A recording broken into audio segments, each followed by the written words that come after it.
ากาศรอเบิ่งหนังเนาะพี่น้องเนาะ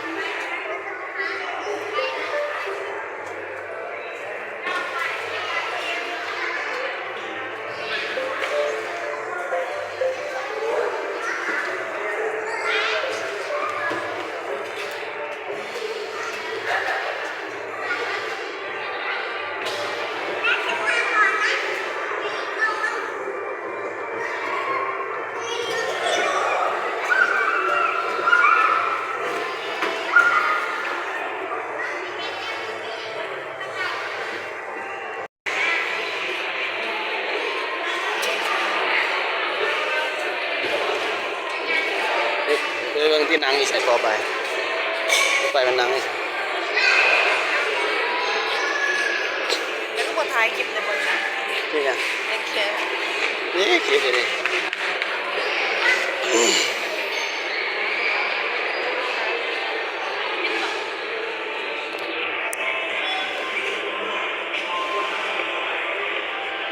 เสียวลงมา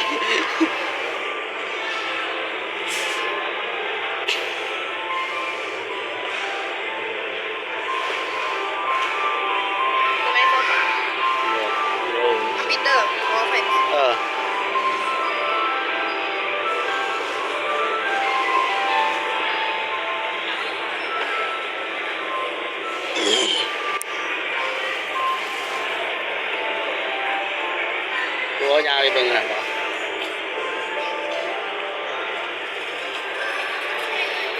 ยาเล็กน้อยอันดินนะเนาะเดี๋ยวดูที่บริษัทในร้านนั่นเด็ดยาไปเบิ่ง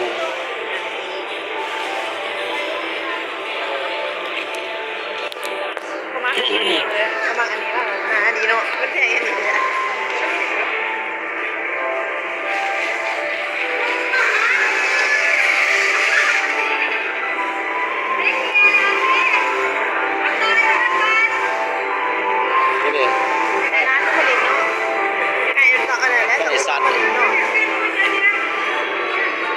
สัตว์เป่าจะ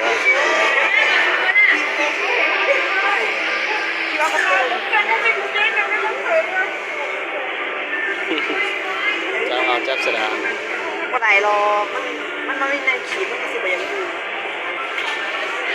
นี่สัตว์แน่เนี่ย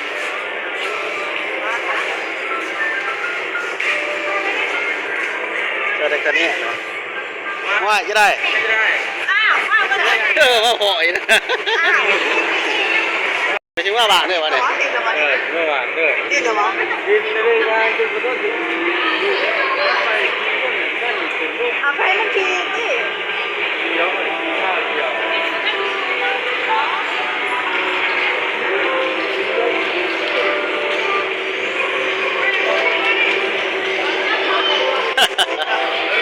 เอาขี้หัวใจเลยเนี่ย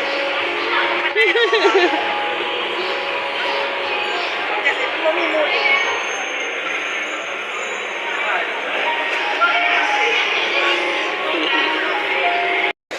แปลว่าได้เสาย่างขึ้นไปถ้ามะกอกมะม่วงหวานเลยเอาไปแต่ยังมีดูเลยเนี่ยเลยเนาะ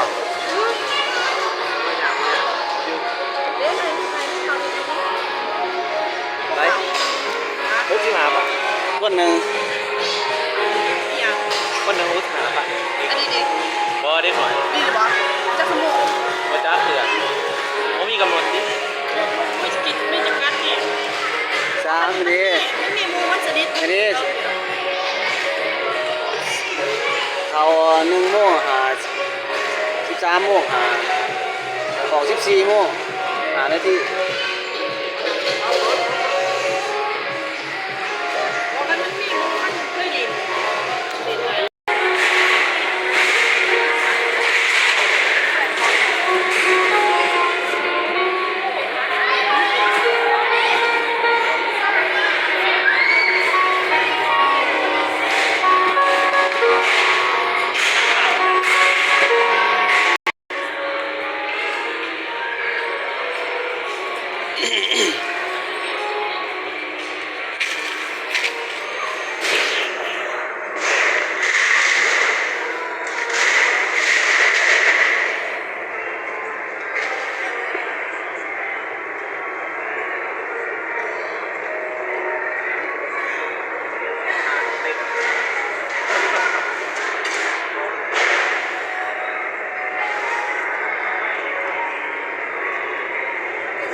อยู่ยนต์บอลเก่าอ่ะไหนวะ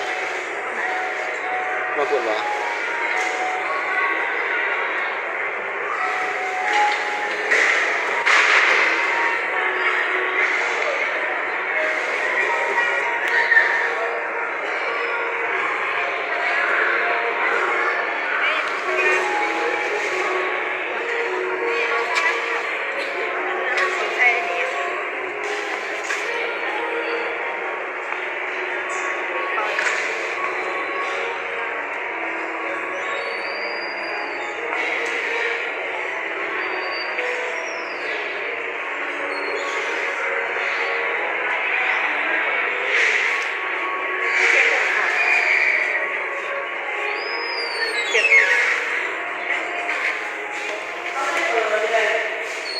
ได้แล้ว